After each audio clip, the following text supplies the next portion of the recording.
fin des Corneilles Nangaa. Je dis bien, c'est la fin des Corneilles Nangaa. Les sanctions du Conseil de sécurité des Nations Unies sont une arme assez redoutable. Je dis bien une arme assez redoutable. Elle implique un gel des avoirs, une interdiction de voyager, un embargo sur les armes. Selon moi, la pire de ces sanctions, c'est l'interdiction de voyager. Je dis bien, je répète, l'interdiction de voyager. Nangaa ne peut plus voyager, ne peut pas voyager. Techniquement, tout le pays membre de l'ONU, tout le pays membre de l'ONU enregistre les noms des individus sanctionnés. Donc, les individus sanctionnés, les noms sont enregistrés. Ils ne peuvent plus entrer légalement dans aucun pays. Je dis bien, aucun pays membre de l'ONU.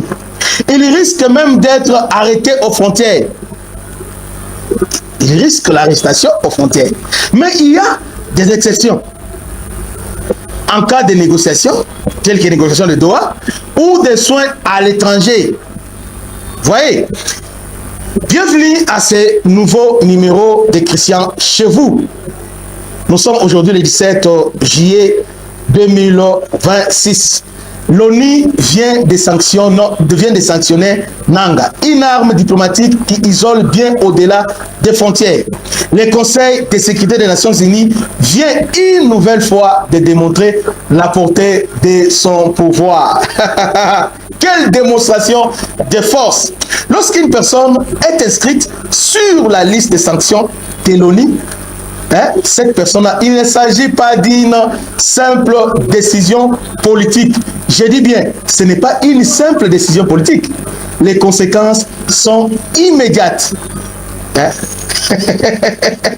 Je dis bien, les conséquences sont immédiates et s'étendent à l'échelle mondiale. Ces sanctions reposent sur trois piliers. Je dis bien trois piliers. D'abord, les gels des avoirs. Les gels des avoirs.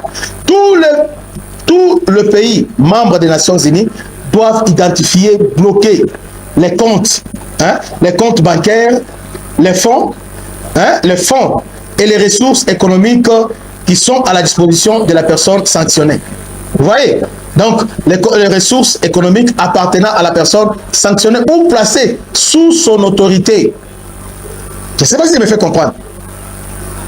Est-ce que vous me saisissez vraiment? Je voulais vraiment que vous puissiez bien me saisir. Deuxièmement, l'embargo sur les armes. Il devient interdit de fournir des armes, des munitions ou toute assistance militaire aux personnes visées. Ah, c'est la fin. Mais la mesure la plus redoutable reste souvent l'interdiction de voyager. J'ai dit bien l'interdiction de voyager. C'est-à-dire, Nangaa ne peut plus voyager. Bloqué, clé boa. À partir du moment où une personne est placée sous sanction, les États membres de l'ONU, je dis bien, les États membres de l'ONU, tous ces États-là sont tenus de lui refuser l'entrée sur leur territoire. À Kokota, jamais il ne peut pas entrer. À Kokota, ou le transit, sauf dans les cas exceptionnels prévus par la résolution du Conseil de sécurité. Vous voyez? Son identité est intégrée dans le système international de contrôle aux frontières.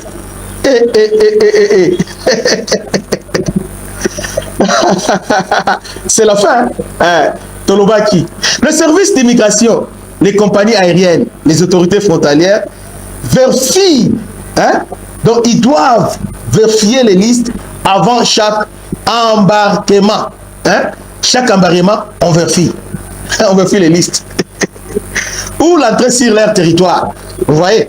Contrairement à une idée largement répandue, cette mesure ne signifie pas, ça je dois préciser ça, cette mesure ne signifie pas une arrestation immédiate, non, mais une arrestation automatique.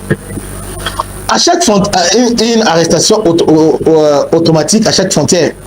Mais en revanche, elle entraîne un isolement international extrêmement lourd. Je dis bien un isolement international extrêmement lourd. La personne sanctionnée ne peut plus circuler librement. Ne peut pas participer à des réunions internationales. Vous voyez? Donc, à des réunions, il ne peut pas. Il ne peut pas participer à des réunions internationales. Il ne peut pas rechercher des partenaires financiers ou développer des relations politiques à l'étranger. Non, il ne peut pas développer des relations politiques à l'étranger. Non. Vous voyez un peu? Donc, il est quelque part bloqué. Son champ d'action, je dis bien, son champ d'action s'est réduit considérablement. Des exceptions existent. Les comités de sanctions peuvent autoriser un déplacement pour participer à des négociations de paix. Vous voyez, par exemple, les négociations de Doha, on peut l'autoriser à participer. Vous voyez, tout comme recevoir des soins médicaux urgents. Ça, c'est autorisé. Répondre à des impératifs humanitaires ou lorsque le voyage sert à des objectifs poursuivis par les conseils de sécurité. Là, ils peuvent voyager. Mais tout ça est bien encadré. Je dis bien, tout ça est bien encadré. Ces dérogations restent toutefois exceptionnelles et sont examinées au cas par cas. Vous voyez, sont examinées cas par cas. Au-delà des restrictions de déplacement, les conséquences sont aussi financières. Financières et diplomatiques. Je dis bien financières et diplomatiques. Les banques, les investisseurs et de nombreuses entreprises internationales appliquent des règles de conformité très strictes. Je dis bien, les entreprises internationales appliquent des règles de conformité très strictes. Dans la pratique, beaucoup préfèrent rompre toute relation avec une personne sanctionnée. Vous voyez, la plupart des donc, ils préfèrent rompre des relations avec une personne sanctionnée afin d'éviter tout risque juridique ou financier. Vous voyez un peu comment Nanga devient maintenant isolé sur le plan financier. Donc, les gens, tous ces entités-là, doivent rompre des relations avec lui. Il faut également rappeler un point essentiel. Ça, je dois le répéter, en fait, vous puissiez bien me saisir. Les sanctions du Conseil de sécurité ne constituent pas une condamnation pénale. Ce sont des mesures préventives. Ce sont des pressions diplomatiques adoptées en vertu du chapitre 7 de la Charte des Nations Unies afin de préserver la paix et la sécurité internationale. Vous voyez, c'est un moyen de pression. C'est un moyen de pression comme M23. Il y a les statu quo à Doha. C'est un moyen de pression pour les ramener à la table de négociation.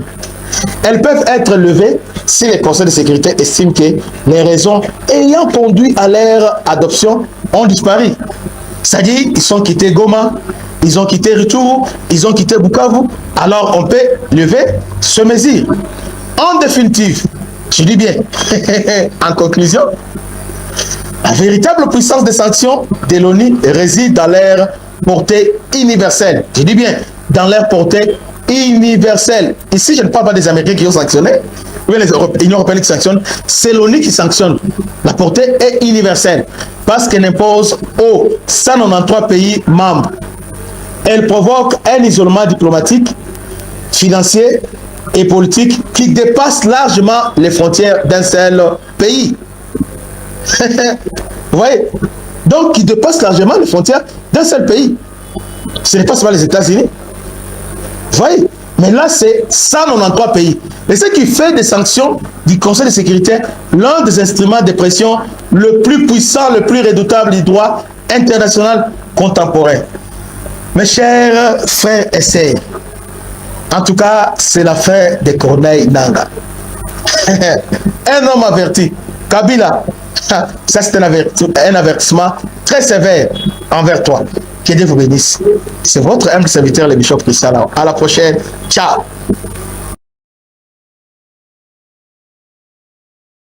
Bana Congo, bino batu bozana besoin ya kotonga bandaku na bino. BM échafaudage, ezopesa bino planche, shell, sécurité, maximal et lenda. l'air mutamati mutakokweya te. Ya biso eza na ba norme européenne. Ya biso eza ya ba chinois te, ya ba indien te, ya ba libanais te. Un bus sera mis à votre disposition. BM échafaudage, plus de 3500 mètres disponibles. Contact Maman Nangaye, du nouveau à Kinshasa, place Yassur, des amoko na immeuble Emma, des arabes normes, standard, international, et Goyamba, Batunyoso, en famille, en couple, salon VIP. Et salle à manger, salle de bain confort et magistral et des chambres à coucher, cuisine ya kafou. Sécurité, ils a assuré. Connexion internet illimitée, Facebook, TikTok, WhatsApp. Et à Ophélie, groupe électrogène 24h/24h. Courant et Kindakate. Na immeuble Emma. Notre adresse dans la commune de Kalamou, quartier Yolosi, avenue Balinga, numéro 9. Soyez les bienvenus. Immeuble Emma.